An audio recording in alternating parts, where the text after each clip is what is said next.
ইল্লা মান তাবা ওয়া আমানা ওয়া আমিলা আমালান সালিহান ফাউলাইকা ইউবাদদিলুল্লাহ ইলা আখির আয়াত।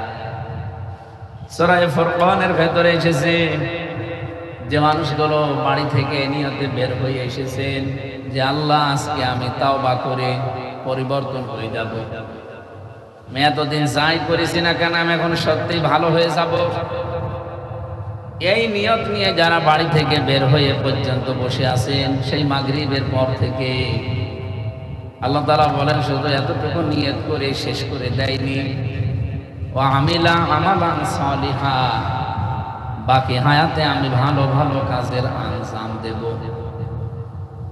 এই দুইটা নিয়ত যাদের আছে তাদের জন্য আল্লাহর ঘোষণা ফাউলাইকা ইউবাদদিলুল্লাহ। মনে হচ্ছে আল্লাহ তার এই হাত এই লাবসা সাতক্ষীরা ময়দানের দিকে এভাবে দিয়েছেন, ফাউলাইকা ইউবাদদিলুল্লাহ। আল্লাহ বলেন আমি পরিবর্তন করে দিচ্ছি এবং দেব। সাজ্জিয়াতিহিম হাসানাত, তাদের জীবনের যত খারাপ কাজ ছিল সবগুলো ভালো দিয়ে নেকি দিয়ে পাল্টিয়ে দেব। আল্লাহ যদি বলতেন আমি মাফ করে দেব গফারা শব্দ দিতেন, বাদদালা ইউবাদদিলু তাবদীলান ফাহুয়া মুবাদদিলুন শব্দটা এমন ভাবে আল্লাহ এখানে দিয়েছেন কোন জিনিস যদি বদল করতে হয় ওই জায়গাটা পাল্টানো লাগে। সাতক্ষীরা সদর থানায় যদি আপনার নামে মামলা হয়, আপনি যদি সত্যি আসামি হয়ে যান, আপনি থানায় যেয়ে দেখবেন একটা নোটিশ বোর্ড টাঙানো আছে, অপরাধের একটা খাতা আছে। আপনি সাতক্ষীরার এই নামটা 10 বছর পরে আবার যদি অপরাধ করেন থানায় আবার ওই খাতায় আপনার নাম উঠবে নোটিশ বোর্ডে, কিন্তু আগের ওই নাম কিন্তু কেটে দেবে না, যা আছে ওইটা থাকবে, ডবল করে আর একটা নাম হবে যে আপনি দ্বিতীয়বার অপরাধ করেছেন। এভাবে অপরাধের মাত্রা যদি বাড়ে থানাতে আপনার সুনাম বাড়বে না বদনাম বাড়বে?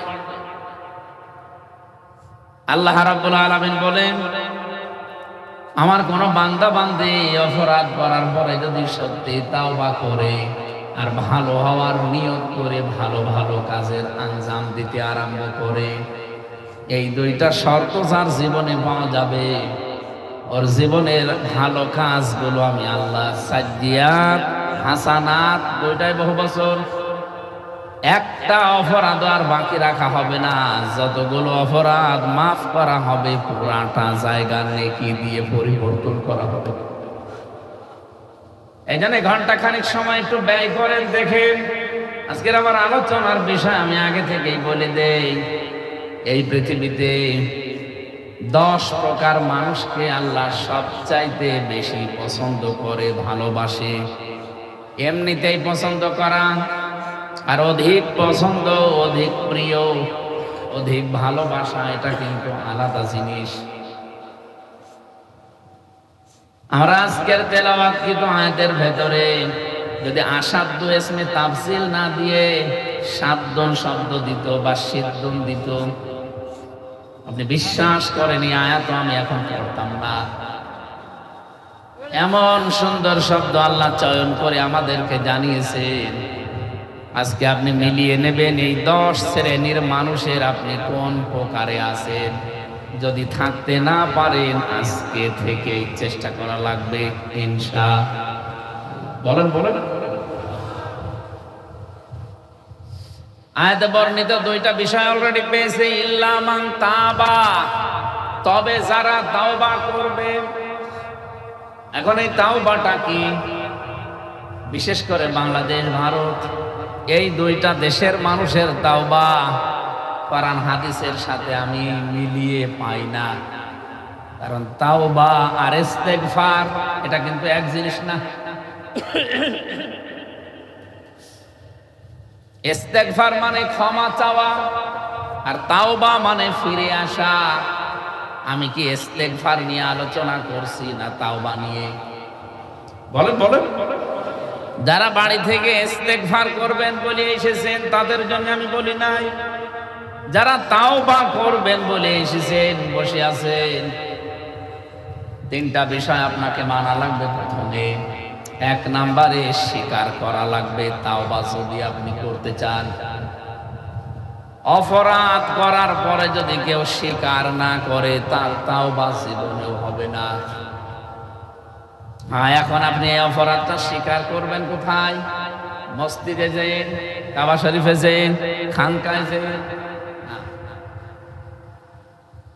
এই যে স্বীকৃতি দেওয়া, স্বীকার করা, এর প্রধান অর্থ হচ্ছে আপনি অপরাধ করেছেন, যার কাছে স্বীকার করবেন তার কাছে।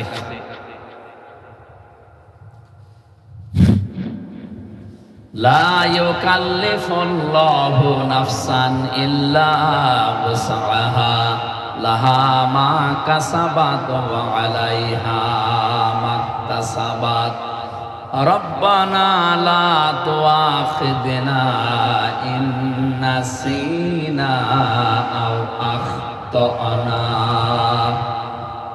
এই আয়াতটা সে জন্মের পর থেকে আমরা অনেকে পড়েছি, শুনেছি। এমন এমন কিছু কথা আজকে আপনি নতুন পাবেন আজকে তেলাওয়াতকৃত আয়াত থেকে।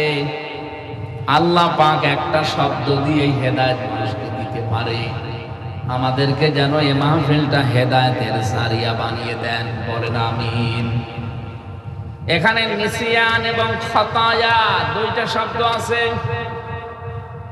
রব্বুল আলামিন বলেন, মানুষ আমার কাছে প্রার্থনা করে, রব্বানা লা তুআখিযনা ইন নাসিনা আও আখতানা। হে আমাদের মালিক, আমাদেরকে পাকড়াও করবেন না, ধরবেন না। আমরা যেই কাজ ভুলে করি নাই অথবা করতে গিয়ে ভুল হয়ে গেছে। নিসিয়ান মানে ভুলে করি নাই, খতায়া মানে করতে গিয়েছিলাম, ভুল হয়ে গেছে। কথা কি দুইটাই এক না আলাদা? কথা বুঝতেছে? আমি কোন কাজ ভুলে করি নাই। এ জমিন যার, বিধান চলবে তার, এ দায়িত্বটা আল্লাহ আমাকে দিয়েছেন।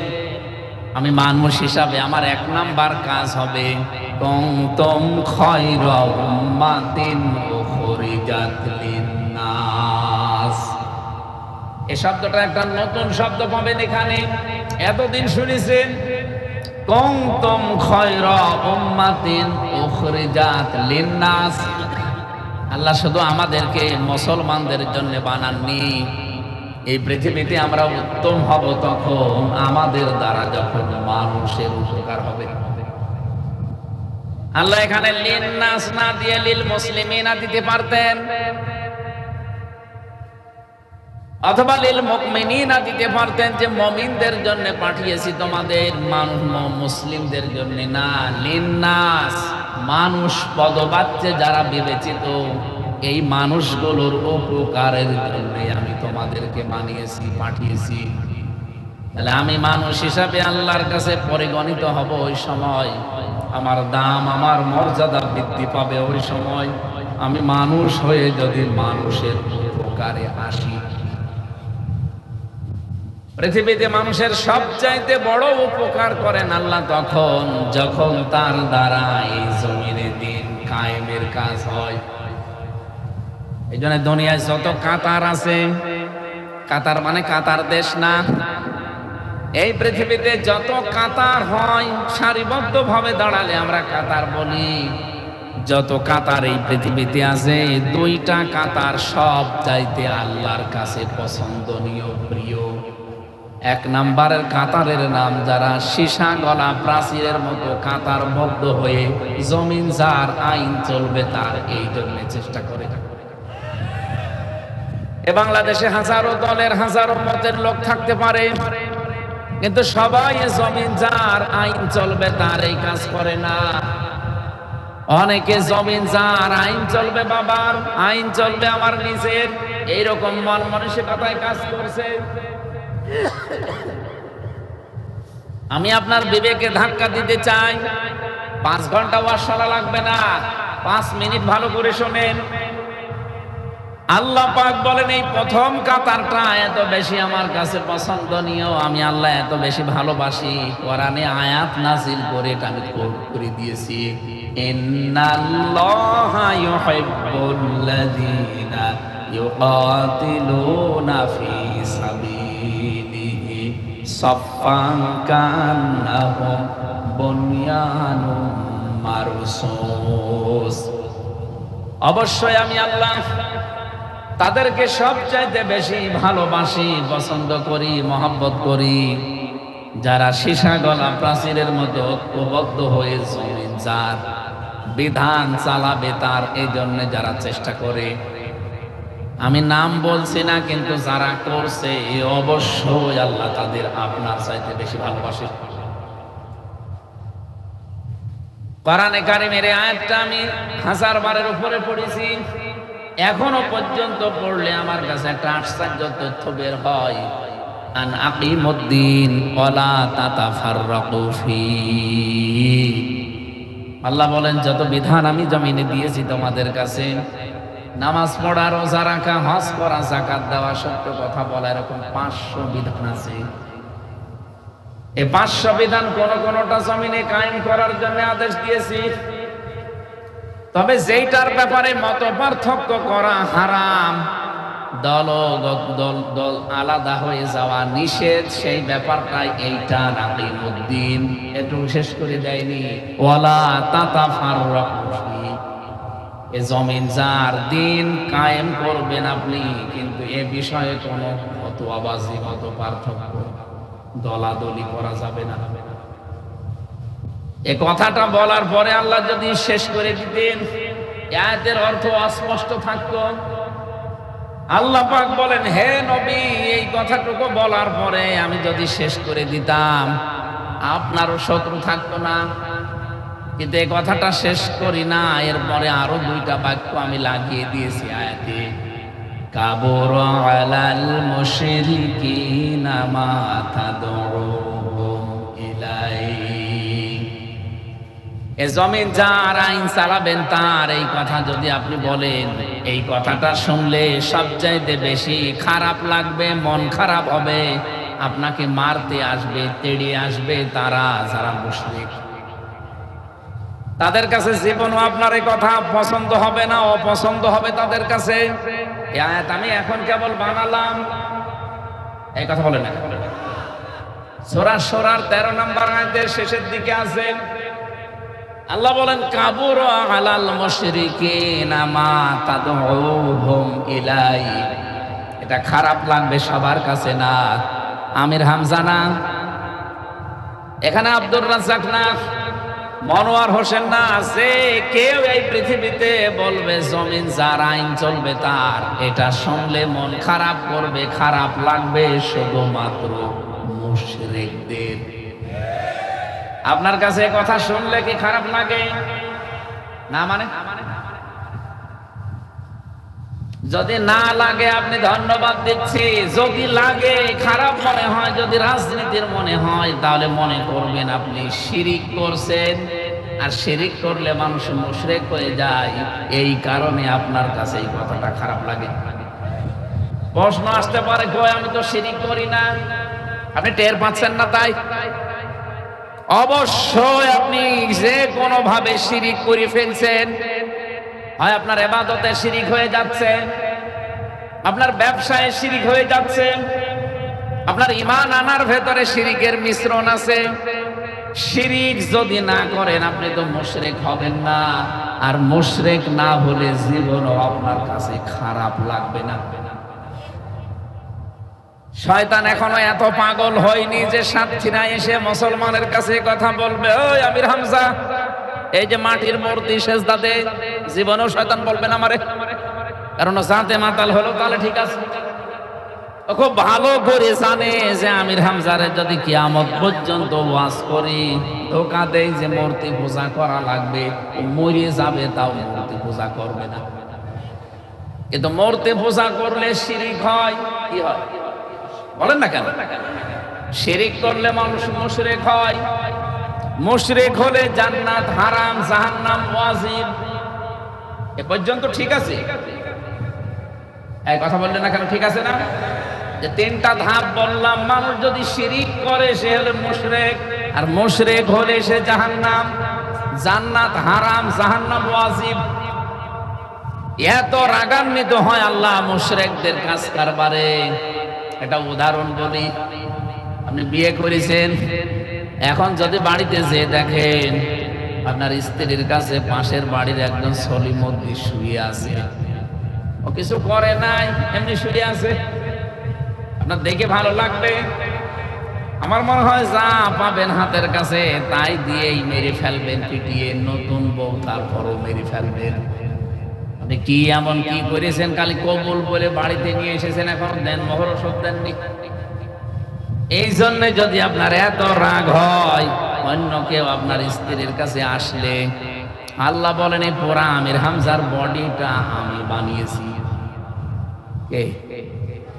হ্যাঁ, আমার মা বাবার কাজ ছিল বিছানায় থাকা, এতটুকুই শেষ। বাকি ওই যে বীর্য থেকে শুরু করে এই যে চেয়ার পর্যন্ত বসিয়েছে, এমপি বানিয়েছে, সবটা কে? উনি যদি না চাইতো কুষ্টিয়া পোড়া একদিকে হয়ে গেল, আমি এমপি হতে পারতাম, এখানে এসে বসতে পারতাম। রব্বুল আলামিন বলেন পোড়াটা ক্রেডিট আমার। ওই এক ফোঁটা বর্জ্যের ভেতরে কমপক্ষে 40,000 বনি আদম সন্তান তৈরি করার ক্ষমতা আমার ছিল, কিন্তু সবাইকে আমি আউট করে করে শুধু হামজাকে পর্যন্ত এনেছি।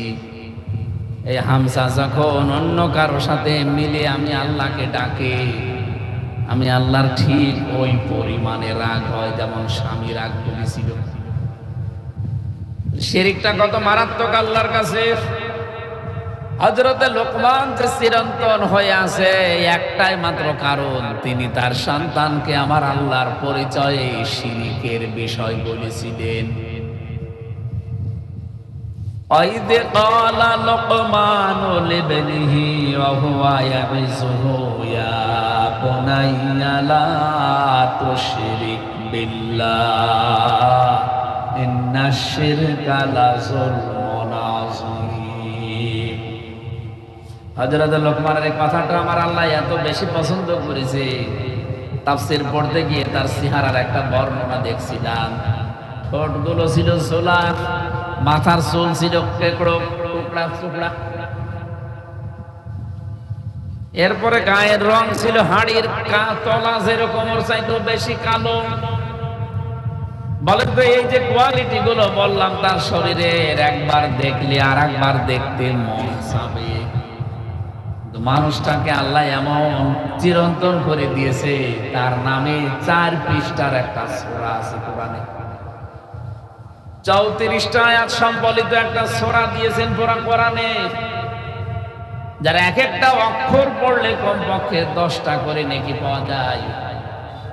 কোন মার বাবা যদি লোকমান আলাইহিস সালামের এই যে নসিহত গুলো তার সন্তানকে করে মানাতে পারে, ওই বাবাও সাকসেস, সন্তানও সাকসেস। আমরা লোকমানের মতো আমাদের পরিবারটা, আমাদের সন্তান আদি যারা, এদেরকে যেন উপদেশের ভেতরে রেখে কামিয়াবি করতে পারি, বলেন আমিন। সাতক্ষীরাবাসী, আমি যেটা বোঝাতে চাচ্ছিলাম এখান থেকে, রব্বুল আলামিন বলেন সবচাইতে বেশি রাগ হয় আমার মুশরিকদের কাজ কারবারে, কারণ শিরিক করলে আমার আর সহ্য হয় না বান্দার প্রতি। এই জন্য সব অপরাধ মাফ করে দিলেও দিতে পারি, শিরিক মাফ হবে না। আমি আবার বলছি, মুসলমান আমরা এই দেশে 92%। জীবনেও শয়তান এসে আমাদেরকে মূর্তি পূজা করতে বলবে না, কিন্তু মূর্তি পূজা করলে যা হয় শিরিক, ওই রকম শিরিক আমাদেরকে অবশ্যই শয়তান দুনিয়ায় করাবে। আর শিরিক করলে যেহেতু আমরা মুশরিক হয়ে যাব, মুশরিক হলে সবচাইতে বেশি আমার কাছে খারাপ লাগবে আল্লাহর বিধানের কথা শুনলে। সুতরাং এই বাংলাদেশে 92% মুসলমানের, যাদের কাছে এই দিন কায়েমের কথা শুনলে মন খারাপ হয়, কষ্ট লাগে, খারাপ লাগে, অপছন্দ হয়, আপনি বুঝবেন, মনে করবেন যে আপনি শিরিক করে মুশরিক হয়ে গেছেন। হয়তো আপনি টের পাচ্ছেন না কিভাবে হচ্ছেন, এটা আপনি আবিষ্কার করবেন। রব্বুল আলামিন বলেন সবাইকে দিয়ে আমি এ কাজ করাবো না। আল্লাহু ইয়াজতাবি ইলাইহি মাইয়াশা ওয়া ইয়াহদি ইলাইহি মাইয়ুনিব। আমি আল্লাহ যাকে এ যেতে বা করি, মানে নির্বাচিত করি, পছন্দ করি। আমি যাকে ছাঁটাই করি না, বাছাই করে নিয়ে আসি। এই মানুষটা কেন বাছাই করা হয় জানো? ওয়াহদি ইলাইহি মাইয়ুনিব। যে লোকটা মন থেকে আল্লাহর দিকে ফিরে আসতে চায়, তাকে আমি দিন কায়েমের কাজে লাগিয়ে দেই। দিন কায়েমের জন্য যখন সারিবদ্ধ হয়, কাতারবদ্ধ হয়ে সর্বাত্মকভাবে চেষ্টা করে, এই কাতারটা আমি আল্লাহর কাছে তখন সবচাইতে বেশি পছন্দনীয়, সবচাইতে বেশি আনন্দের মনে হয়। আপনি ওই কাতারে আছেন কিনা আমি জানি না, আল্লাহ যেন ওই কাতারে আপনাকে শামিল করেন, বলেন আমিন। দ্বিতীয় নম্বরের কাতারের নাম হচ্ছে সালাতের কাতার। মানুষ যখন সারিবদ্ধ হয়ে নামাজে সেজদা দেওয়ার জন্য কাতারবদ্ধ হয়, নবীজি বলেন এই কাতারটা আমার আল্লাহর কাছে সবচাইতে বেশি ভালো লাগে দেখতে। এই জন্য আমি এই হাদিসের ভেতরে বারবার দেখেছি, নামাজে দাঁড়ানোর পরে ইমাম সাহেব আগে কাতার সোজা করে কথা বলে। কাবা শরীফে যতবার নামাজ পড়েছি ততবার আমি দেখেছি কাবা শরীফে একামত শেষ হয়ে যাওয়ার পরে ইমাম সাহেব 3 বার বলে কাতার সোজা করে।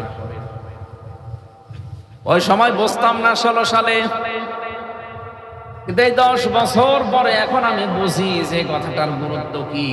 1500 বছর আগে নবী এই কথাটা বলেছিলেন যে নামাজ পড়তে হলে কাতার সোজা করো। এটা মানে খালি শুধু নামাজের কাতারই সোজা না, কাঁধে কাঁধ মিলিয়ে, পায়ের কাঁধে পা মিলিয়ে কাতার সোজা না। এটা যদি শুধু এতটুকুই হয়তো, জীবনেও 3 বার করে ইমাম সাহেব প্রত্যেক ওয়াক্তে বলতো না। এখন এই 26 সালে এসে বুঝে ফেলেছি যে আসলে কত গুরুত্বপূর্ণ বিষয় কাতার সোজা করা। 5 বার ইমাম সাহেব ট্রেনিং দিচ্ছে আপনাকে, হ্যাঁ মুসল্লিরা কাতারটা সোজা করো। মানে এই পৃথিবীতে এখন প্রায় 57টা মুসলমান রাষ্ট্র আছে। এই মুসলিম দেশগুলো যদি আজ সত্যি কাতার সোজা করো, না আল্লাহর বিধান এখন পালন করা হবে। কয়টা? একটা। সেজদা দেওয়ার বিধান, আল্লাহর বিধানটা এখানে পালন করা হবে। এই জন্য আমরা কাতার সোজা করো। এই সেজদার মতো বিধান এখনো আল্লাহর 499টা আছে। ওই বিধানগুলো তো আপনার ব্যক্তিগত জীবনে, পারিবারিক জীবনে, সামাজিক জীবনে, রাজনৈতিক জীবনে, আন্তর্জাতিক জীবনে, সব জীবনে আল্লাহ ছড়িয়ে দিয়েছেন। যদি সত্যি ওই 499টা বিধানও পালন করার জন্য এই শিক্ষাটা আমরা নিয়ে যেতে পারতাম, 57টা মুসলমান দেশ, আল্লাহর কসম ইসরায়েল তার এই জুলুম বন্ধ করতে বাধ্য হতো। এই জেলা না একটা একটা করে হাত দিচ্ছেন কেন আমরা জানি। সুতরাং এই ষড়যন্ত্র বাংলাদেশের মানুষ কিন্তু টের পেয়ে গেছে। হাসিনার ষড়যন্ত্র টের পেয়ে যেমন তার একেবারে জায়গা মতো পাঠিয়েছে, চেষ্টা করলে এখন আর ফেরত আসতে সাহস পাচ্ছে না। মাঝে মাঝে উকি চুকি মারে, কিন্তু পারবে না, কারণ এখন আর 24 সাল নেই, এখন 26 সাল। এখন একবার আগস্ট আসবে, পরিবর্তন নিয়ে আসবে। আমার যে কথা ছিল, কাতারের শিক্ষাটাও যদি সত্যি আমরা বাংলাদেশে নিতে পারতাম, আল্লাহর কসম এই পৃথিবীর 57টা মুসলিম দেশের কাছে কাফের আর মুশরিকেরা হাত জোড় করে থাকবে। কারণ যত সম্পদগুলো আল্লাহ সবাই 57টা দেশের মাটির নিচে দিয়েছেন, আমাদেরকেও বঞ্চিত করে নাই। 7টা খনিজ সম্পদ আমাদের মাটির নিচে আছে, আমাদের এরিয়ার ভেতরে। এরকম মেধা আমাদের নেই, যোগ্যতা নেই, এবং আমাদের সেই মেশিন পত্র নেই। এই জন্য আমরা তুলতে পারছি না। এই যে বিমান কত হাজার হাজার কিলোমিটার উপর দিয়ে যায়, বিমানের ভেতরে ওয়াইফাই সেট করে ব্যবহার করা যায়। যেই কয়জন মিলে এই বুদ্ধিটা দিয়েছে তার 1 নাম্বার যিনি, তার বাড়ি বাংলাদেশে। আমাদের মেধাগুলো আমরা কাজে লাগাতে পারি না, এই জন্য ইহুদি খ্রিস্টান মুশরিক বৌদ্ধ যারা তারা কিনে নেয়। তারা চীন, আমেরিকা, জাপান, রাশিয়া, ভারত আর নাম নিলাম না, এরা এই মেধাগুলো কিনে নেয়, নিয়ে ওদেরকে দিয়ে পৃথিবীর বিভিন্ন জায়গা থেকে খনিজ সম্পদগুলো তোলে। কারণ আমাদের নবীকে আল্লাহ রহমতের নবী বানিয়েছিলেন, উনি যেখানে যেখানে দিয়ে হেঁটে গেছেন শুধু ওই জায়গায় পায়ের নিচে আমার আল্লাহ সোনা তৈরি করে দিয়েছে। ওই জায়গায় তেল, ওই জায়গায় গ্যাস। আমার যে কথা ছিল তার মূল পয়েন্ট এইটা, আমরা শুধু মুসলমানদের জন্য না, উখরিজাত লিন্নাস, আমরা মানুষের জন্য কল্যাণকামী, মানবতার জন্য আমরা চেষ্টা চালাবো। তা'মুরুনা বিল মা'রুফ ওয়া তানহাউনা আনিল মুনকার, আমরা পরিচিত কাজগুলোর জন্য মানুষকে আদেশ দেব, আর অন্যায় কাজে শুধু নিষেধ করব না, বাধার প্রাচীর হয়ে দাঁড়াবো। এখানে আমরা সারা জীবন শুনেছি তা'মুরুনা বিল মা'রুফ, ভালো কাজে আদেশ দাও। কই এর বাংলা অর্থ তো মেলে না।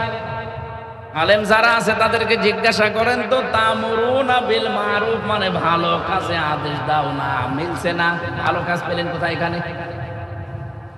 মা'রুফ শব্দের শাব্দিক অর্থ হচ্ছে পরিচিত। আল্লাহ বলেন পরিচিত জিনিসের আদেশ দাও। পরিচিত জিনিস কি? আর আপনি পরিচিত হয়েছেন কবে? আপনারা এই ভাষা আবার বুঝতেছেন তো? কথা বুঝতেছেন? আমরা যে আল্লাহর কাছে দামি, আমাদেরকে আল্লাহ সর্বোত্তম করে বানিয়েছে, তার 1 নাম্বারে শুধু মুসলমানদের জন্য না, আমরা মানুষের জন্য। 2 নাম্বারে আমরা ভালো কাজের আদেশ, এই শব্দটাই শুনতাম, অথচ পরিচিত কাজের কথা আল্লাহ কোরআনে এভাবে দিয়েছেন, তা'মুরুনা বিল মা'রুফ বা ইয়ামুরুনা বিল মা'রুফ। আজকে এই শব্দটা আমরা ভালোভাবে জেনে বাড়ি যাব, পরিচিত কাজটা কি, আর আমরা পরিচিত হয়েছি এই কাজের সাথে কবে। এদিকে তাকা নাই, একটু বসেন ভাই। সাতক্ষীরাবাসী, আমি তাফসীরের গভীর থেকে তথ্যটা বলছি। রব্বুল আলামিন ভালো কাজ না, পরিচিত কাজের আদেশ আমাদেরকে দিতে বললেন, আর আমরা পরিচিত হয়েছি কবে এইটাই বলতে পারছি না। হযরত আদম নবী আমাদের বাবা, আপনি শুনলেন, ওনার পৃষ্ঠদেশ থেকে যখন আমাদের সবাইকে আল্লাহ বের করে নেয়, ওই দিন তার সামনে নিয়ে একটা স্বীকৃতি নিয়েছিলেন, আলাস্তু বিরব্বিকুম ক্বালু বালা, আমি কি তোমাদের রব না? এক বাক্যে সবাই বলেছিলাম অবশ্যই আপনি আমাদের রব। এই কথা বলার পরে আল্লাহ শেষ করে দেননি, আন তাকুলু ইয়াউমাল কিয়ামাতি ইন্না কুন্না আন হাদা গাফিলিন। রব্বুল আলামিন বলেন, এই কথাটা কিন্তু আমি সাক্ষী থাকলাম, আমি শুধু একা না, যা তোমরা সবাই মিলে স্বীকৃতি দিলে যে ক্বালু বালা, অবশ্যই আপনি আমাদের রব, এই কথাটা কিয়ামতের দিন কিন্তু আমি আবার জিজ্ঞাসা করব। ওই দিন আমরা রব বলে স্বীকৃতি দেওয়ার সঙ্গে সঙ্গে রবের যে বিধান, 500 বিধান, ওর সাথে আমরা অলরেডি পরিচিত হয়ে গেছি। এখন পরিচিত যে হয়ে গেলাম, তো এখানে তো ক্বালু বালা, এর ভেতরেতে কথাগুলো নেই। এই জন্যই তাফসীর মাহফিলে আসতে হয়। সাতক্ষীরাবাসী, এখানে আমরা 100 জনের ভেতরে এমনও মানুষ আছে যে জীবনে কোনোদিন স্কুল কলেজ মাদ্রাসা মসজিদে যায়নি, লেখাপড়া জানে না, নাম সই করতে পারে না, অথচ এই মানুষটা ভালো কাজ কোনটা, মন্দ কাজ কোনটা ও কিন্তু জানে। এই কথা বলছে, ওকে আপনি কোথায় জানালেন? ও কোন প্রতিষ্ঠানে পড়েছে? ও জানলো কখন? এবার আসেন এই জানার মূল উৎসটা। আমাদের আদি পিতা মাতা, বিশেষ করে আমাদের বাবা হযরতে আদম আলাইহিস সালামকে আমার আল্লাহ একটা ক্লাস নিয়েছিলেন জান্নাতে। ওই যে ফেরেশতাদের সামনে উপস্থিত করার পরে ফেরেশতারা বলতে পারে নাই, কিন্তু সব জিনিসের নাম বলে দিয়েছিলেন কে? আদম। বলেন বলেন। ওখানে সরাসরি ক্লাস করাচ্ছেন আমার আল্লাহ নিজে শিক্ষক হয়ে, আর ছাত্র আমাদের বাবা হযরতে আদম। জায়গা ক্লাসরুমটা দুনিয়ার কোন ক্লাসরুম না, ওটা জান্নাত। বলেন তো, যেখানে ক্লাস নেওয়া হচ্ছে জায়গাটা দামি? বলেন না কেন? সাতক্ষীরার মতো দামি। ক্লাসের একটা কোয়ালিটি থাকে। এই লাবসা দাখিল মাদ্রাসা, এখানে আমার মনে হয় কম্পিউটার আছে কিনা আমি জানি না, গবেষণাগার হয়তো নেই, কারণ এই মানের লেখাপড়া এখানে হওয়া সম্ভব না। বাংলাদেশের যে বিশ্ববিদ্যালয়গুলো আছে গবেষণার জন্য যে পর্যাপ্ত পরিমাণ সরঞ্জামাদি লাগবে, যে জিনিসপত্রগুলো লাগবে, সেগুলো এদেশে পাবেন না। এই জন্য এখান থেকে বড় বড় গবেষক তৈরি হতে চায় না। এই পৃথিবীতে যে 1000 বিশ্ববিদ্যালয় আছে নাম করা, এই লিস্টের ভেতরে বাংলাদেশের একটা বিশ্ববিদ্যালয় স্থান পায়নি। আমি মালয়েশিয়াতে পেয়েছিলাম একটা, সবগুলো না, একটা, তারা তাও আছে। এই 1000-এর ভেতরে মনে হয় 997 নাম্বারে। আমি ওই বিশ্ববিদ্যালয়ে একজন শিক্ষক, আমাদের বাংলাদেশে বাড়ি, ওনারা জিজ্ঞাসা করলাম যে আপনি গেলেন কি করে এই ক্যাটাগরিতে? উনি বলছে এখানে লেখাপড়ার চাইতে গবেষণা বেশি হয়। হয়তো ঢাকা বিশ্ববিদ্যালয়ে লেখাপড়া হয় 70%, গবেষণা হয় 30%। আর ওই সমস্ত তালিকায় যদি স্থান পেতে হয় তাহলে কমপক্ষে গবেষণা করা লাগবে 90%, লেখাপড়া হবে 10%। তার মানে গবেষণার ভিত্তিতে এই মার্কিং গুলো করা হয়। গবেষণা করতে হলে যে সরঞ্জামাদি লাগবে, আমি তাদের গবেষণাগারে ঢুকে দেখি, আল্লাহ, জীবনে এতগুলো জিনিস তো বাংলাদেশের একটা জেলা বিক্রি করে দিলেও কিনা সম্ভব না। তারা তৈরি করছে ওই জিনিসপত্রগুলো। তার মানে ক্লাসরুমের সিস্টেম, গবেষণাগারের এই সরঞ্জামাদি, ওইগুলো না থাকলে আপনি জীবনেও ওখান থেকে নতুন কোনো জিনিস আবিষ্কার করতে পারবেন না। আমি বোঝাচ্ছিলাম, ক্লাস আমার আল্লাহ যেখানে নিচ্ছে এটা দুনিয়ার সাধারণ লাবসা ক্লাসরুমের মতো না, ওটা ক্লাসরুম হচ্ছে আল্লাহর জান্নাত। তাহলে সব দিক থেকে পারফেক্ট। ওখানে সরাসরি ছাত্র আমাদের মতো অগানা, সরাসরি নবী একজন ছাত্র, আমাদের আদি পিতা, তারপর একজন নবী। শিক্ষক যিনি, উনি আমাদের মতো 11 ডিস মার্কা শিক্ষক না, সরাসরি আল্লাহ নিজে শিক্ষক। সুবহানাল্লাহ বলতে পারেন? আপনাকে জীবনেও মনে হয় যে ওখানে ক্লাসরুম এত দামি, ছাত্র এরকম মানের, শিক্ষক আল্লাহ নিজে, উনি যা শিখিয়েছেন ওই ক্লাসরুমে আসালি পাসালি আমরা যা বলছি এরকম কিছু শেখাবে? তাহলে এমন কিছু আল্লাহ শিখিয়েছিলেন ওই দিন, ওই পড়াটা আমার আল্লাহ পুরা কোরআন শরীফের ভেতরে দিয়ে দিয়েছেন। এজন্য দিন যত যাবে, গবেষণা যত হবে, নতুন জিনিস এখান থেকে আপনি বের করতে পারবেন। ওই দিন আমাদের আদি পিতা যা যা পেয়েছিলেন ক্লাসে, ওনার পৃষ্ঠদেশ থেকে আমরা সন্তান আদি কিয়ামত পর্যন্ত এই দুনিয়ায় যারা আসব, বাবা যেহেতু ক্লাসে উপস্থিত ছিলেন, আমরা সন্তান হিসাবে অটোমেটিক ওই জিনিসগুলো একবারেই এমনিতেই পেয়ে গেছি। এই জন্য দুনিয়ায় আসলে লেখাপড়া যদি আপনি নাও জানেন, ভালো কাজ কোনটা, খারাপ কাজ কোনটা, এটা কিন্তু আপনি জানেন, আপনি জেনেছেন কবে। ওই যে ক্লাসরুমে আমার বাবা শিখিয়েছিল, বাবার কাছ থেকে অটোমেটিক আমি এমনিতেই পেয়ে গেছি। ওই দিন যা যা পেয়েছি, দুনিয়ায় এসে এই ভালো ভালো কাজ, এগুলোতেই পরিচিত কাজকেই ভালো কাজ বলা হয়। যেন আমরা যদি আল্লাহর কাছে উত্তম হতে চাই, যতগুলো ভালো কাজ আপনি জানেন পরিচয় আছে আপনার সাথে, এই পরিচিত কাজগুলোর আদেশ করা লাগবে। আর যেগুলো আপনার বিবেকে মেনে নেয় না, এই কাজগুলোই নিষিদ্ধ কাজ, এগুলো বাধা হয়ে দাঁড়াতে হবে। এবার আসেন তো আমরা এই যে ভালো কাজ বা পরিচিত কাজ, এই পরিচিত কাজের আদেশ দেওয়া লাগবে দুনিয়ার জীবনে। বাংলাদেশ আজ 55 বছর স্বাধীনতা অর্জন করেছি আমরা, আজ পর্যন্ত কি এই দেশে আদেশ দেওয়ার কোন জায়গায় আমরা আছি? এই কথা বলা লাগবে। আমরা আজ পর্যন্ত কোনো আদেশের জায়গায় যেতে পারিনি, শুধু অনুরোধের জায়গায় আছি। ওরা কোরআন শরীফ বেড়ে দিয়ে দিলাম, আপনার কাছে অনুরোধ করা লাগবে পরিচিত কোন কাজ, ভালো কাজ আপনি দেখান তো। প্রত্যেকটাই আছে আদেশ, আমর মানে নির্দেশ করা, ডু ইট, এটা কর। অথচ আমরা এই জায়গা পর্যন্ত আজও যেতে পারিনি। যাওয়ার একটা সুযোগ এসেছিল, কিন্তু কপাল খারাপ, হইল না। আগামীতে যেন আল্লাহ তৈরি করে দেয় ওই রকম বলেন আমিন।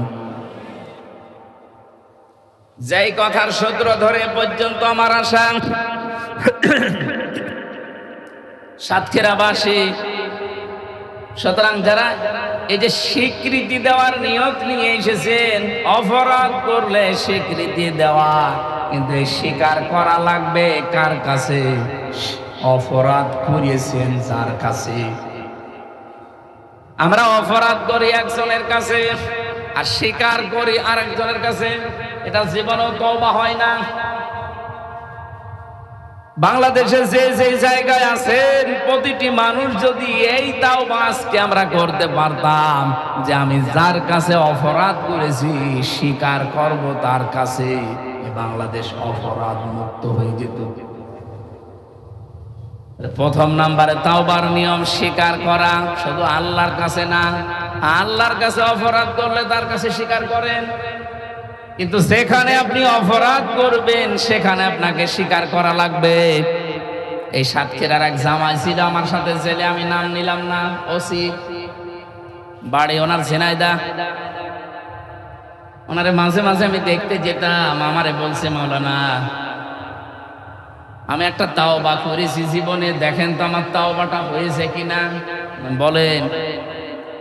বলছে তখন হাসিনার ওই নির্বাচন ছিল, আমি বাইরে, নির্বাচনের আগের দিন নির্দেশ যেহেতু পেয়েছি যে বাক্স ভর্তি করা লাগবে, যেন সারা রাত আমার যা লোকজন ছিল এদেরকে দিয়ে পোড়া বাক্স ভর্তি করে বিভিন্ন ভোট কেন্দ্রে পাঠিয়ে দিয়েছে। ফজর পর্যন্ত কাজ করে বাড়িতে যে গোসল করলাম, 2 রাকাত শুকরিয়ার নামাজ পড়লাম, এরপরে তাওবা করলাম, আস্তাগফিরুল্লাহ। বলেন তো আমার এই তাওবা কি হয়েছে? বললাম না। আপনি কি আল্লাহর কাছে অপরাধ করেছেন যে আল্লাহর কাছে আপনি আস্তাগফিরুল্লাহ পড়ছেন? আপনি তো অপরাধ করেছেন যেই জায়গায় ছিলেন ওখানে হয়তো 4 লাখ 5 লাখ মানুষ ছিল, তাদের এই ভোটগুলো আপনি দিতে দেননি, তাদের রায় তারা কোথায় দেবে সেটা আপনি নিজে দিয়ে দিয়েছেন। সুতরাং এ দোষ শুধু আল্লাহর কাছে হয়নি, দোষ হয়েছে হামজার কাছে।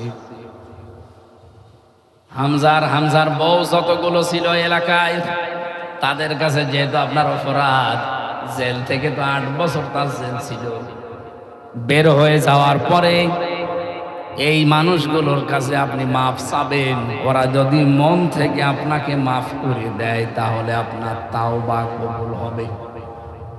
কিন্তু দুঃখজনক বিষয়, আপনি 8 বছর জেল খাটার পরে যখন বাইরে যাবেন, যে দেখবেন অনেক হামজার বউ মারা গেছে, তাদের কাছে আপনি ক্ষমা চাবেন, স্বীকার করবেন কি করে?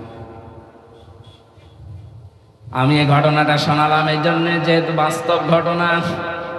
এ বাংলাদেশে আমার মনে হচ্ছে বহু মানুষ ওই রকম আছে যারা অন্যের উপকার করতে গিয়ে নিজের সর্বনাশ করে ফেলেছে। এমনকি সামনে অনেকে করবে, অন্যের উপকার করতে গিয়ে যদি নিজের জীবনকে সর্বনাশ ডেকে আনেন, আপনার মতো মাতাল পাগল আর এই দুনিয়ায় নেই। কথা বলেন ঠিক কিনা? এই জন্য বাড়ি থেকে বের হয়েছেন এই নিয়ত নিয়ে যে আজকে সত্যি আমি তওবা করে ভালো হয়ে যাব। তওবার প্রথম নিয়ম হচ্ছে আপনি স্বীকার করবেন আজকে যার কাছে অপরাধ করেছেন সেখানে যে স্বীকৃতি দেবেন। 2 নম্বরে, দ্বিতীয় নম্বরে অনুতপ্ত হওয়া, অনুশোচনা করা। এটা আমাদের জীবনে আসলে নেই। অনুতপ্ত হওয়া লাগে, অনুতপ্ত হওয়া, অনুশোচনা করা লাগে। একটা ক্রাইটেরিয়া মেনটেন করে একটা সিস্টেম আছে। এখানে একজন যুবক ছেলে একটা অন্যায় করেছে আমার রাজ্জাক ভাইয়ের কাছে। উনি দুঃখ পেয়েছে, মনে কান্নাকাটি করছে। এলাকার মেম্বার, চেয়ারম্যান, মুরব্বী যারা আছে ছেলেকে ধরে বলছে এখানে বিচার হবে, এই আব্দুর রাজ্জাকের কাছে ক্ষমা চা, মাফ চা। ছেলেটা যদি বলে ওই রাজ্জাক মাফ করে দে,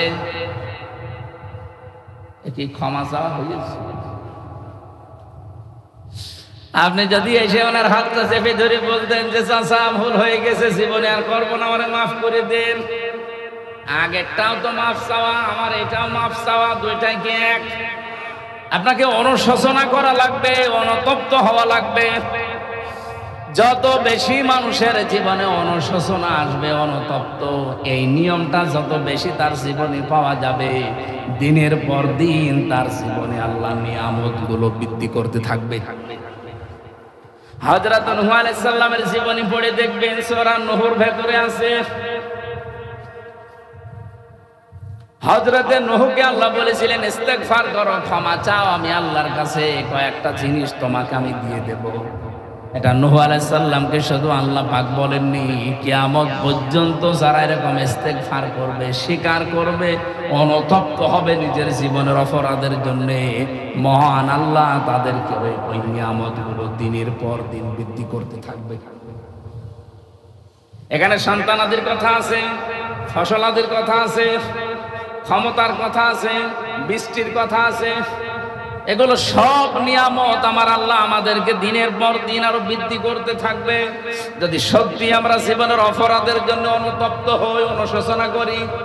3 নম্বরে নিয়ম হচ্ছে জীবনে আর জেনে বুঝে এই কাজে জড়াবো না। ফিরে আসলাম, এই 3টা বিষয় মনে রেখে যারা বসে আছে, 2 নম্বরে আজকে থেকে যতটুকু সুযোগ পাই আমি ভালো ভালো কাজের আঞ্জাম দিয়ে যাব। এই নিয়ত নিয়ে যদি সত্যি বাড়ি থেকে আজকে কেউ এসে থাকেন, আপনি বিশ্বাস করতে পারেন সূরা ফুরকানের এই 71 নম্বর আয়াত অনুযায়ী জীবনের একটা অপরাধ আল্লাহ আপনার আর রাখবে না, সব মাফ করে পাল্টিয়ে নেকি বানিয়ে দেবে। সুতরাং আজকে যারা বসে আছেন, আমার সময়টা যদিও বেশি লেগেছে, আমি মেন কথাগুলো বলতে পেরেছি। যারা এসেছেন আজকে লস হয়নি, অন্তত 1 ঘন্টা খানিক যে সময় যে আপনি ব্যয় করছেন একটা আয়াত বোঝার জন্য, রব্বুল আলামিন এই একটা আয়াত বোঝার জন্য যে সময়টা ব্যয় করেছেন, 500 রাকাত নফল নামাজ পড়লে যে সওয়াব পেতেন, ওই সওয়াব আমলনামায় লিখে দিয়েছে। তাহলে জীবনের মতো ফিরে আসার এটার অর্থ কি? রব্বুল আলামিন মানুষদেরকে একটা আশার বাণী শুনিয়েছেন, এই ভালো করে শুনবেন।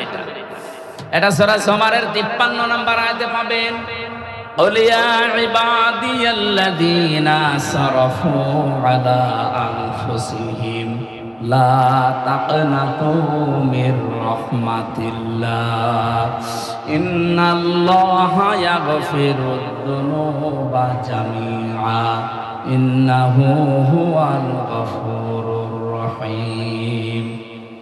আমি জানি আপনি জন্মের পর থেকে আয়াতটা বিভিন্ন দরবার কেন্দ্রিক শোনেন, আমিও শুনেছি, কিন্তু এর ভেতরে এমন কিছু তথ্য আছে আজকে আপনার চোখ ছানাবড়া হয়ে যাবে। আল্লাহ বলেন, হে আমার বান্দারা, নফসের উপরে জুলুম করে জীবনটা যারা নষ্ট করে ফেলেছে, আল্লাহর রহমত থেকে নৈরাশ হয়ে যেও না, ফিরে আসো। এখনো সূর্য পশ্চিম দিকে ওঠে নাই, এখনো তাওবার দরজা বন্ধ হয়ে যায়নি। ফিরে আসো আমি আল্লাহর দিকে।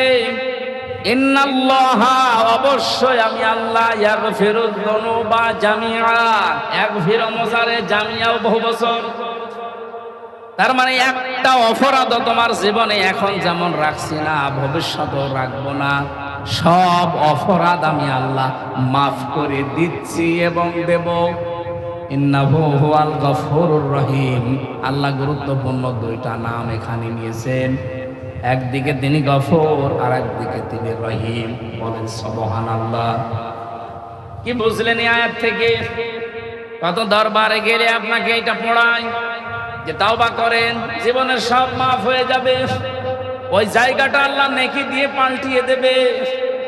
আমার এই 34 বছর বয়সে আমি যত অপরাধ করেছি, আজকে যদি সত্যি আমি এই আয়াতের এই দুইটা শর্ত মেনে তাওবা করতে পারি, তাহলে আমার জীবনের যত অপরাধ ছিল সব মাফ হয়ে জায়গাটা ফাঁকা রাখবে না, আল্লাহ পুরা নেকি দিয়ে ভরাট করে দেবে। এই যে বিশাল একটা সুযোগ, এই ক্ষমা, এটা কি সবার জন্যে? এইদিকে তাকান। আল্লাহ পাক বলেন এই ক্ষমা সবার জন্য না। এর পরের আয়াতের আর পড়ে না। এর পরে যে আল্লাহ আয়াতে জবাব দিয়েছেন এটা আর পড়তে চায় না, কারণ এটা আমিও পড়ি না, পড়লে আমিও ধরা খাবো।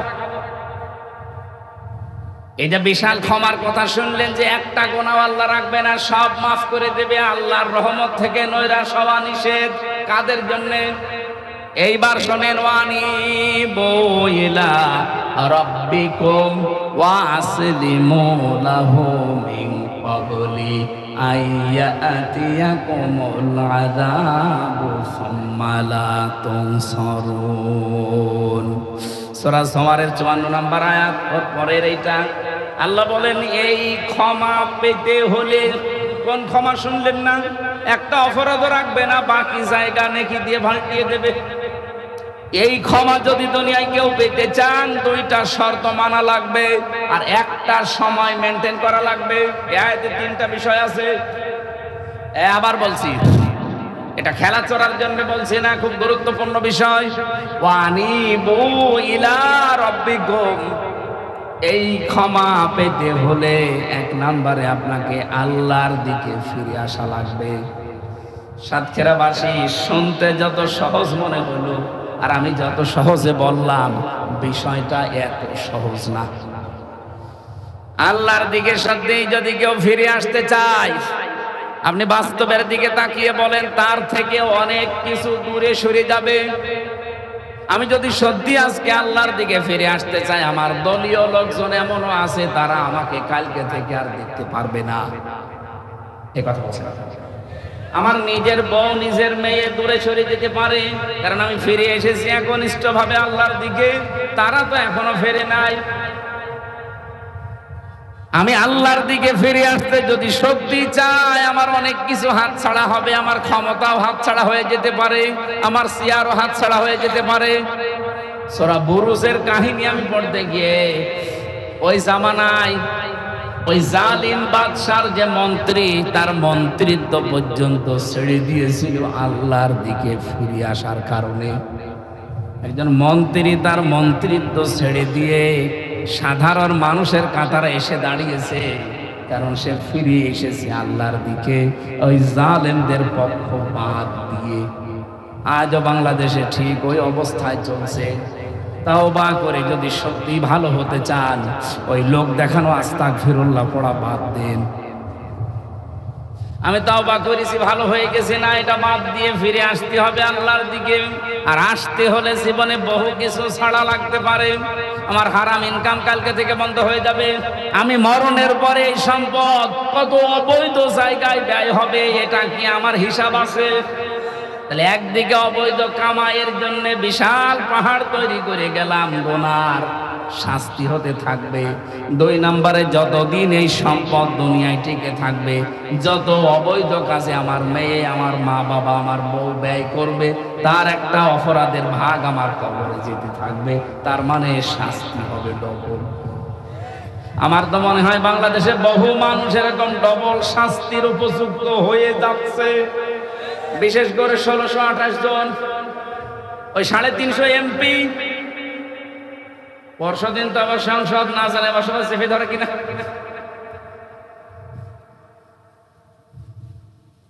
যতটুকুই বুঝলাম এই দেশটা নিয়ে এখন ভাবি, শুধুমাত্র এই 350 এমপি আর 1628 জন তারা দেশের দায়িত্বে আছে, ওই সচিবালয় থেকে বিভিন্ন জায়গায়, এই মানুষগুলো যদি হযরতে ওমরের মতো মন আমরা তৈরি করতে পারি, বাংলাদেশ দুর্নীতি মুক্ত হয়ে যাবে। এত টাকার বাজেট দেওয়ার দরকার ছিল না। 9,38,000 কোটি টাকার বাজেট দিয়েছে।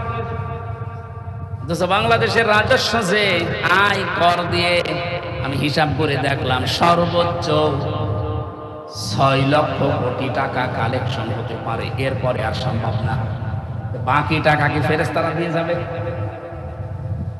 অবশ্যই আপনাকে বিদেশ থেকে ধার করা লাগবে, ঋণ নেওয়া লাগবে, ব্যাংক থেকে ঋণ নেওয়া লাগবে। আর ঋণ নিলে শোধ দেওয়া লাগে না। আর শোধ দিতে গিয়েই তখন বড় বড় মেগা প্রজেক্ট হাতে নেবেন। 10,000 টাকা যেখানে খরচ করার কথা, সেখানে পদে পদে আপনি খরচ করবেন 40,000 টাকা। তাহলে 10,000-এ যদি একটা ব্রিজ করা সম্ভব হয়, সেখানে খরচ করছেন আপনি 40,000। 30,000 টাকা মাঝখান থেকে আপনি গায়েব করে দেবেন।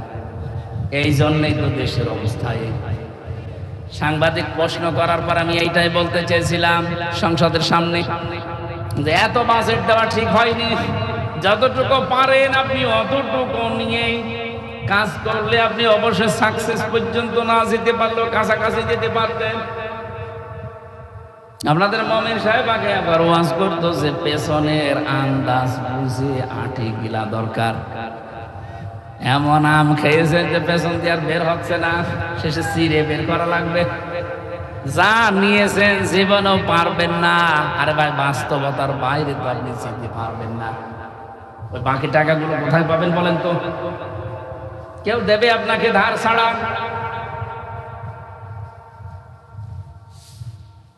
এগুলো কেন করছেন আমি তো বুঝতে পারি না, আমার তো মাথায় ধরে না। আমিও তো চেষ্টা করলে পারতাম ভাই, আমি পারছি না, আমারে বাধা দিচ্ছি আমার ইমানে। না, কি করবেন আপনি? নিজের পায়ে আপনি নিজে কোড়াল মারছেন। এই ওয়াজটা শুধুমাত্র আপনাদের জন্য না, আমার নিজের জন্য এবং আমার ওই কলিগদের জন্য এবং এই দেশের 1628 জন মানুষের জন্য বিশেষ করে বলছি। আসেন ভাই, শুধুমাত্র আমরা এই কয়জন একটু ভালো হয়ে যায়। আমি তো গ্যারান্টি দিয়েছি নির্বাচনের আগেই, যদি আল্লাহ আমাকে নির্বাচিত করে 5 বছরে আমার একটা টাকা বাড়বে না। যা আছে আমার সম্পদ হলফনামায় যা দিয়েছি আরো কমে যাবে। আপনি দেন তো দেখি। আমার মনে হয় এই দেশে সবাইকে যদি বলা হয় নির্বাচনে নির্বাচন করবেন, অসুবিধা নেই, নির্বাচিত যদি হন, যা হলফনামায় দেখিয়েছেন ওর চাইতে একটা টাকা বাড়তে পারবে না, যা আছে আরো কমে যাবে। আমার মনে হয় এদেশে কেউ নির্বাচনে দাঁড়াবে না, মমিন পাওয়া যাবে। কারণ মমিনেরও গ্যারান্টি দেওয়া আছে যে 5 বছরে যদি উনি চেয়ারম্যান হতে পারে 1 টাকা বাড়বে না, আরো যা আছে কমে যাবে। আপনি এসে বলেন তো দেখি, আমি আপনাকে ভোট দেব? আপনার তো খরচই হয়ে গেছে অন্তত 5 কোটি টাকা। তা আপনি ওই টাকা না তুলে আপনি জীবনও তখন সুবহানাল্লাহ পড়বেন। আমার কুষ্টিয়ার ডিসিটা কিছুদিন আগে বদলি হয়ে গেছে, আপনারা শোনেননি? বাংলাদেশের একজন ভালো ডিসি ছিল। এই দেশটা অপরাধ বন্ধ হয় না, কারণ কিছু মানুষ সৎ সাহস নিয়ে যদি ভালো কাজ করতেও চায়, তারে ওই জায়গায় আর রাখতে দেয় না। শয়তানরা ওখান থেকে এমন জায়গায় নিয়ে যায়। সেদিন মন্ত্রণালয়ে গিয়েছিলাম, স্যারের সাথে আমার দেখা হয়নি। ওনারা জনপ্রশাসন মন্ত্রণালয়ে নিয়ে ওএসটি করে রেখে দিয়েছে। যতগুলো মানুষকে সারা বাংলাদেশে আমরা দেখতে পাচ্ছি, যারা একটু সৎ সাহস নিয়ে ভালো কাজ করার জন্য দাঁড়িয়ে যায়, পেছন দিক থেকে তাদের মাজা কেটে ফেলে। এই দেশে ভালো মানুষ বা ভালো কাজ করার সাহস মানুষ পাবে কি করে আর নেবে কি? এই জন্যই চাচ্ছিলাম যে 151 জন যদি এবার হতে পারত, ওখানে আমরা সব ওই পরিচিত ওই যে কথাগুলো যে জেনেছিলাম আদম আলাইহিস সালামের মাধ্যমে, ওগুলো সব একটা একটা করে পাশ করতাম। একদিনে সংসদ বসার পরের ভেতরে প্রথম অধিবেশনে 125 দিন 133টা আইন পাশ করেছে, একটাও কোরআনের আইন না। রাজশাহীর অধ্যাপক মুজিবুর রহমান এমপি উনি একবার তুললো যে নামাজের বিল আমরা চাই, বাইরে এসে দেখে ওনার সমালোচনা করছে অনেক নামধারী মুসলমান এমপিরা, এই দেশে নামাজ কায়েম করতে চায় রাষ্ট্রীয়ভাবে। একটা কথা হলো, উনি কি ওনার বাবার কথা বলেছিল? কথা বলে, উনি মদের বিরুদ্ধে কথা বলেছিলেন। আমাদের তো সময় দেয় 2 মিনিট, আমরা এলাকার কথা বলতে সময় শেষ।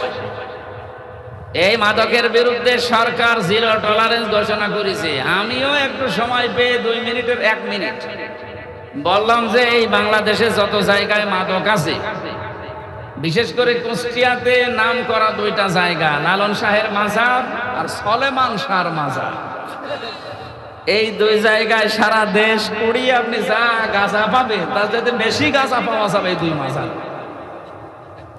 তো ওটা যেহেতু আমার এরিয়ার ভেতরে না, ওটা 2 এমপি যিনি তার এরিয়ার ভেতরে, ওই ভেড়া মারা।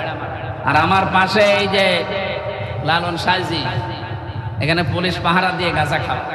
বলেন তো গাঁজা মাদকের ভেতরে পড়ে কিনা? আমি মাননীয় স্পিকারকে, মন্ত্রীকে এই প্রশ্নই করেছিলাম যে গাঁজা যদি মুক্ত করতে চান, তে লালনের মাজারটা কি, এটা কি বাংলাদেশের এরিয়ার বাইরে? এটা যদি বাংলাদেশের এরিয়ার ভেতরে থাকে তাহলে এই জায়গাটা মুক্ত করা দরকার না? ধর্মের নাম নিয়ে, সংস্কৃতির নাম নিয়ে এমন এমন কাজ এই সমস্ত মাজারগুলোতে হয়। আপনি খোঁজ নিয়ে দেখেন, সেখানে আমি নাম নিতে পারলাম না, এমন নিকৃষ্ট কাজ সেখানে করা হয়েছে। ইসলামের পর্দার তো কোনো বালাই নেই। অস্ত্রের ব্যবসা পর্যন্ত বিভিন্ন জায়গায় করে, এরকমও শোনা যায়। খোঁজ খবর নিয়ে দেখেন।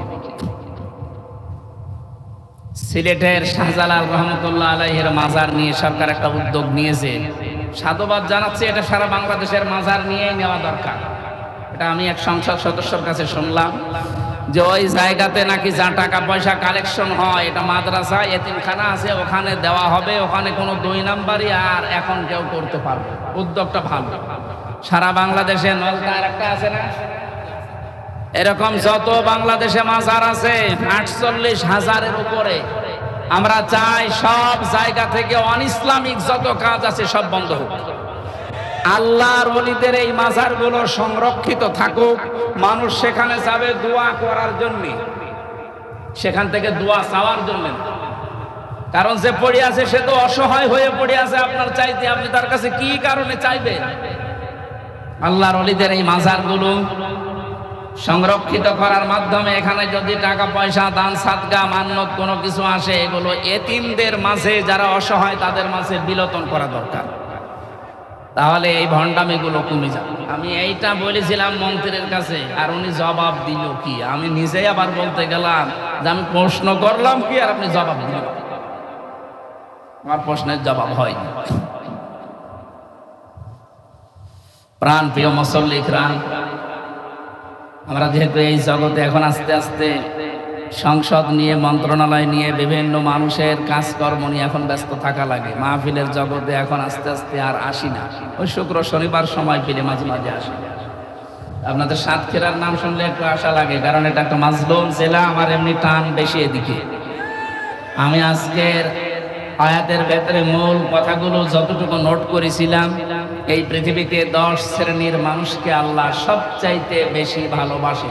এমনি আল্লাহ মানুষকে ভালোবাসে, কিন্তু 10 প্রকার মানুষকে আল্লাহ সবচাইতে বেশি ভালোবাসে। ওই 10 প্রকারের ভেতরে আমার নোট করার যে বিষয়টা ছিল, 1 নম্বরে আমি যেটা শুরু করেছিলাম তাওবাকারী। আমি যা বলি ওগুলো আগে নোট করি, অন্তত 20টা তাফসীর থেকে এই তথ্যগুলো নেওয়া। পুরাটা বলতে গেলে কয়েকদিন লাগবে। এই একটা মাত্র চলছে তাওবা করা। 2 নম্বরে দানকারী যারা, আল্লাহ তাদেরকে বেশি ভালোবাসে। 3 নম্বরে রসুলের অনুসরণকারী যারা। 4 নম্বরে পবিত্রতা অর্জনকারী যারা। 6 নম্বরে 5 নম্বরে ন্যায় বিচারকারী যারা। ন্যায় বিচারের দেশে আছে এখন, সব চলছে অবিচার। 6 নম্বরে যারা মুত্তাকি বান্দা হতে পারবে। 7 নম্বরে যারা কোমল হৃদয়ের অধিকারী হতে পারবে। 8 নম্বরে আল্লাহর উপরে যারা ভরসাকারী হতে পারবে। 9 নম্বরে স্ত্রীর হক যারা আদায় করতে পারবে। এটা কিন্তু একটা সেনসিটিভ জায়গা। মেয়েরা আমাদের কাছে আমানত, আমরা চেষ্টা করব জীবনের শেষ দিন পর্যন্ত স্ত্রী যাদের আছে তাদের হকগুলো আদায় করার মাধ্যমে আখেরাত তৈরি করা। 10 নম্বরে যারা মা বাবার সেবাকারী, আল্লাহ রাব্বুল আলামিন এই 10 প্রকার মানুষকে সবচেয়ে বেশি ভালোবাসে। আর ইমানদার যারা, তারা জীবনের আসল পাওনাই তো তাদের জন্য এইটা যে আল্লাহ যেন আমাকে ভালোবাসে। আল্লাহ আমাদেরকে এই 10টা শ্রেণীতে উত্তীর্ণ হওয়ার তৌফিক দিন, বলেন আমিন। মাহফিলটা মাদ্রাসার তো, এখানে অনেক ছেলে মেয়েরা এতিম অসহায় যারা আছে তাদের খরচের জন্য মাহফিলটা ওনারা দেয়। ওনারা লাগিয়েছে যে অনেক কিছু আপনারা দিয়েছেন, আমি জানি আপনারা 2-3 ঘন্টা ধরে দিচ্ছেন। এরপরে একটু রুমাল দেওয়ার জন্য বলছিলাম আমি, যদি সর্বশেষ যার কাছে কিছু থাকে ওনাদের জন্য আপনারা একটু দিয়ে যাবেন। তারা যাচ্ছে একটু। সম্মানিত মা বোনেরা, দান করলে মানুষের অভাব অনটন এবং বিশেষ করে অসুখ দুশ্চিন্তা এগুলো দূর হয়, এবং যে সমস্ত বিপদ আসার কথা এগুলো আর আসে না, আল্লাহ বন্ধ করে দেয়। সুতরাং সমর্থ অনুযায়ী যারা রুমাল নিয়েছে এদের কাছে দিয়ে দেবে। আমার লিখিত যে সমস্ত বই ছিল জেলখানায়, তার ভেতরে একটা আমার কাছে আছে। শিক্ষিত মানুষ, এটা একটু উচ্চ ভাষা দিয়ে লেখা, সৃষ্টি জগৎ নিয়ে লিখেছি, এটা নিয়ে যে কাজে লাগে। কয়েকটা আছে এখানে। আমরা আবার আসবো সাতক্ষীরাতে, সামনে টার্মিনালে একটা মাহফিল নেওয়া আছে, আরো থাকবে না জানো। এখন তো মাসে হয়তো 6টা-7টা করে আসা হয়, শুক্র শনিবার। তাছাড়া সবসময় ঢাকাতে আমাদের এই মন্ত্রণালয় এবং সংসদ নিয়ে ব্যস্ত থাকা লাগে। দোয়া চাই আপনাদের কাছে আমরা যেন সত্যের উপরে টিকে থাকতে পারি।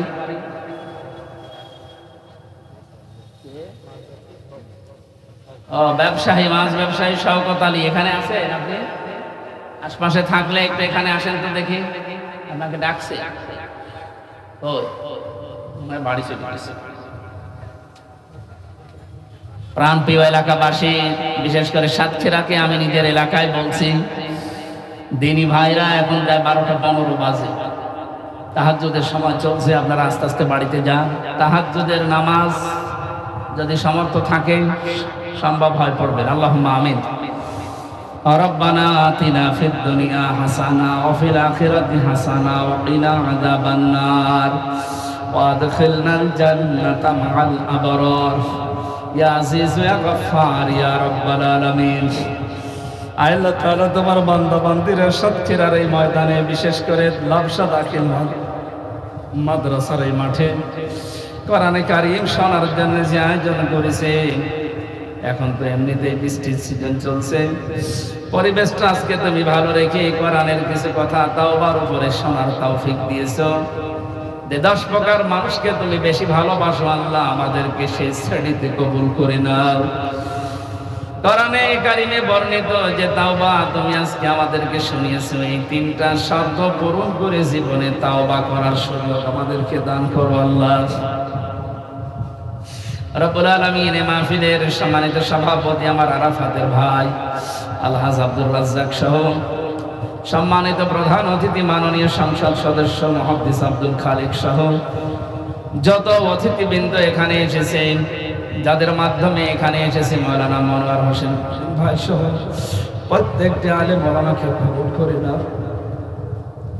সম্মানিত মা এবং বোনদেরকে কোরআনের ইজ্জতে তুমি মঞ্জুর করো। এই সাতক্ষীরার মাটির নিচে যারা ঘুমিয়ে গেছে, আল্লাহ কোরআনের ইজ্জতে মাফ করে দাও। এখান থেকে যারা ইসলাম প্রতিষ্ঠা করার জন্য চেষ্টা চালিয়েছিল, অধ্যক্ষ আব্দুল খালেক মন্ডল, মাওলানা রিয়াসাত আলী সহ যত আলেম ওলামা এলাকায় কবরের মাটির নিচে আছে, কবরগুলো জান্নাতুল ফেরদাউস বানিয়ে দাও। আমার মা বোনদের জন্য আলাদাভাবে দোয়া করছি, তাদের শরীর স্বাস্থ্যকে তুমি ভালো রাখো, অসুখ বিসুখ থেকে মুক্ত রাখো।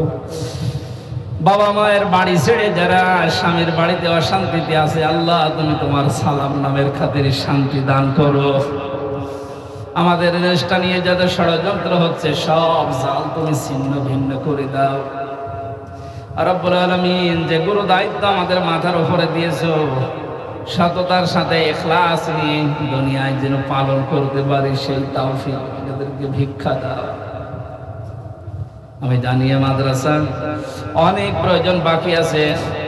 এ দেশটা যেহেতু 92 ভাগ মুসলমান শুধু নামে আছি, আমরা কামে এখানে কিছু নেই। এই মাদ্রাসাগুলো যারা টিকিয়ে রেখেছে আল্লাহ, এই সভাপতি, সেক্রেটারি, ক্যাশিয়ার, মোতাবল্লি সদস্য, ছাত্র ছাত্রী, যারাই চেষ্টা চালায় দিনের এই পরিবেশটা ঠিক রাখার জন্য, আল্লাহ তুমি হামে ও নাসির হয়ে যাও। তখন কার কাছে আজরাইল এসে যায় জানি না। জীবনের শেষ কথা যেন বলতে পারি, লা ইলাহা ইল্লাল্লাহু মুহাম্মাদুর রাসূলুল্লাহ।